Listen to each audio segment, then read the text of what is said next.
tous, petits et grands. Aujourd'hui, Madame Lecture va vous lire Les parents de Zoé divorcent. Ce petit livre de Max et Lily aborde le divorce avec tendresse et vérité. Il aide l'enfant à comprendre que le divorce est un accident grave dans la vie de famille, mais qui n'arrête pas la vie, ni l'amour de ses parents. Il permet de surmonter ses inquiétudes et d'en parler avec ses parents et ses amis.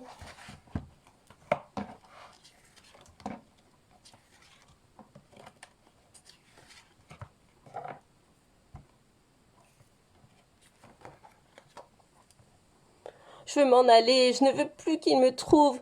Sniff. On n'a qu'à aller à la cabane. Quand est-ce qu'il est parti, ton père?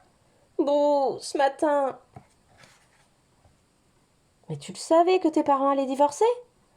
Oui, mais je croyais que ça n'arriverait jamais. Bouh. C'était pareil quand mes parents ont divorcé, il y a 3 ans. Mais tu ne vas plus voir ton père? Si, le week-end et aux vacances. Mais moi, je ne veux pas. Tu gardes ta maison, en tout cas. À la cabane, ils ne nous trouveront pas. Pleure pas, on est là, nous. Oui, au début, on croit que le monde va éclater, et puis ça s'arrange. Mais peut-être qu'ils vont se réconcilier. Oh oui, j'espère. Non, s'ils t'en ont parlé, c'est qu'ils sont décidés. En fait, tu auras 2 maisons et tout en double. Les jouets, les glaces, les vacances. Et même les bulletins de notes.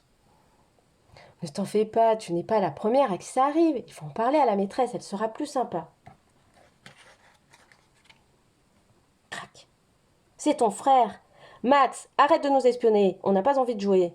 File, ou on te jette dans les orties et on te fera manger des limaces. Pfff, si vous croyez que je vous espionnais, vous vous trompez. Je passais par hasard. Je suis inquiète, Lily n'est pas rentrée. Elle n'est pas chez toi? Non, et moi je croyais que Zoé était ici. Et il fait presque nuit. Alain, est-ce que Zoé est chez toi? Elle a disparu. Voyons, je te l'aurais dit. Bon, j'arrive.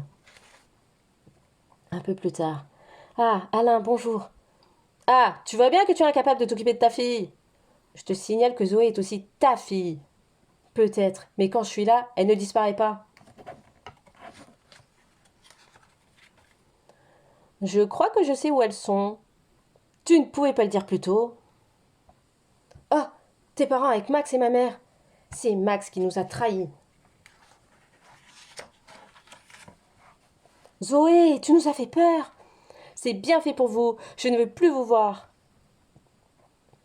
Traître. Je suis désolée pour toi, Zoé. Je sais que c'est très dur. Pour nous aussi, tu sais. On souffre tous. D'abord, pourquoi vous vous êtes mariés si c'était pour divorcer? Tu sais, Zoé, on s'est beaucoup aimés, ta maman et moi. Mais on ne supporte plus de vivre ensemble. On a essayé très fort, mais on se fait du mal. Maman est malheureuse. Elle ne veut pas divorcer, elle. Ce n'est pas ton problème, Zoé, c'est le mien. Et si tu n'aimes plus maman, tu ne peux plus m'aimer. C'est pas possible. Mais si, tu resteras toujours ma petite fille que j'aime. Tu dis ça et tu ne joues jamais avec moi. Je ne sais peut-être pas te montrer que je t'aime. J'essaierai d'avoir plus de temps pour toi. Moi, je ne veux pas que vous vous quittiez. Je serai plus gentille. C'est de ma faute si vous vous disputez. Non, absolument pas. Au contraire, tu es ce que nous avons su faire de mieux. Je n'aime pas quand vous vous disputez. Ça me fait pleurer parce que moi, je suis un peu de vous deux. Je veux pouvoir vous aimer autant tous les deux. On essaiera de toujours trouver une cabane pour se parler tous les 3. Oui, avec ton père, on va tout faire pour que ça se passe le mieux possible. D'accord pour la cabane.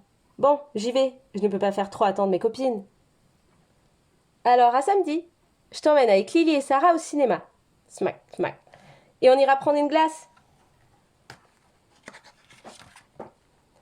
Alors, tu es contente? Tes parents étaient de nouveau ensemble. Oui, mais là, c'est vraiment fini.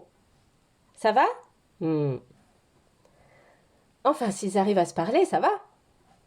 Ah, c'est compliqué, les parents divorcés. Les parents pas divorcés aussi? Moi, je ne divorcerai jamais. Il faudrait peut-être d'abord que tu te maries. Moi, je le trouve mignon. Moi aussi. Mon petit Max, Maxounet. Hé, les filles, on se calme. Maman! Et toi, est-ce qu'il t'est arrivé la même histoire qu'à Zoé? Si tes parents ont divorcé, ou si tu as des amis dont les parents ont divorcé, est-ce que l'histoire de Zoé t'a fait penser à la tienne ou celle d'enfants que tu connais? Est-ce que tu as parlé du divorce avec tes parents, tes grands-parents, tes amis, à l'école? Si l'un des parents divorcés dit du mal de l'autre, ça empêche souvent l'enfant d'aimer autant ses deux parents. Comprends-tu que quand on est malheureux ou en colère, on peut être injuste? Certains enfants ne peuvent voir régulièrement leurs deux parents, mais il y a des moyens pour rester en contact. Téléphone, lettres, cassettes. En connais-tu d'autres? Si tes parents ont divorcé ou si tu as des amis dont les parents ont divorcé. Quand les enfants voient leurs parents tristes, ils ont envie de les consoler. Mais n'est-ce pas mieux que les parents se fassent aider par leurs amis et que les enfants s'occupent bien d'eux-mêmes? Est-ce que, comme Zoé, tu as compris maintenant que le divorce n'est pas de la faute des enfants et que c'est une affaire de grandes personnes? Penses-tu qu'un mari et une femme, même s'ils se séparent, restent toujours un papa et une maman? Après un divorce, les enfants peuvent avoir peur ou envie que leurs parents se marient avec quelqu'un d'autre. Connais-tu des enfants qui ont une deuxième famille et qui s'y sentent bien? Après avoir réfléchi à ces questions sur le divorce, tu peux en parler avec tes parents ou tes amis. L'histoire est finie! Et n'oubliez pas de vous abonner à ma chaîne pour ne louper aucune nouvelle histoire. À bientôt!